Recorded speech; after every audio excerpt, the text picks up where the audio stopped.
দাঁড়ালেন কেন? বসে তো দরুদ দিলেন, দাঁড়িয়ে সালাম দিচ্ছেন কেন? এই বিভ্রান্তি আমাদের মধ্যে আছে না? না, এরিয়ার মাজিদ করেননি, এরিয়ার মাজিদ করেননি। আপনার যদি মনে হয় বসে সালাম দেবো, আপনার প্রেম আপনার হবে, আপনার কাছে আপনি দিকে যান। আমি আপনার বিরুদ্ধে ফতোয়া দেবো না, আমার মুর্শিদরা দেয়নি। কিন্তু আমরা কেন দাঁড়িয়ে সালাম দিয়েছি একটু শুনে যান। কি জন্য দিলাম? বসে দরুদ দিই, দরুদ বললে নেকি হয়, আর সালাম দিলে নবী পাক সাল্লাল্লাহু আলাইহি ওয়াসাল্লাম জবাব দেয়। নবীর জবাবটা বসে বসে নেবো, বিয়াদবি হবে। এটা একটু আদবের সাথে লিখেছি, এই হচ্ছে ব্যাপার। না, কোরআন হাদিসে কোথায় আছে? কোরআনেও আছে, হাদিসেও আছে। কোরআনেও আছে দাঁড়াবার কথা, হাদিসেও আছে দাঁড়াবার কথা। কিন্তু আপনি আলেমের মতো কথা বলেন, আলেমের মতো বলেন। দাঁড়ানো কি ফরজ? দাঁড়ানো কি ওয়াজিব? দাঁড়ানো কি সুন্নতে মুআক্কাদা? বলবেন না। তাহলে কোরআন হাদিসে খুঁজতেন কেন?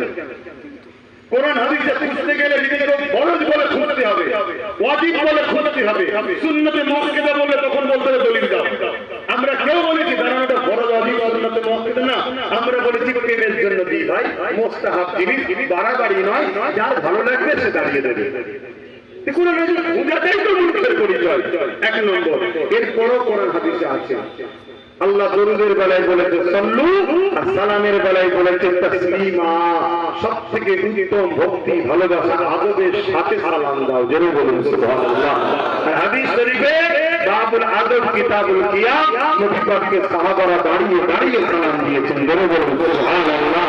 এবং ডাইরেক্ট লাইভ মদিনা দেখুন, আমার নবীকে সমস্ত মানুষ যারা মদিনায় যাচ্ছে, বাবু সালাম ঢুকছে, সব দাঁড়িয়ে দাঁড়িয়ে সালাম দিচ্ছে। জোরে বলুন সুবহানাল্লাহ। বুঝে পাচ্ছেন? আসেন একটু প্রাণ খুলে উচ্চ আওয়াজে আল্লাহকে দেখে নবী পাককে সালাম দেবো আদবের সাথে। ইয়া নবী সালাম, ইয়া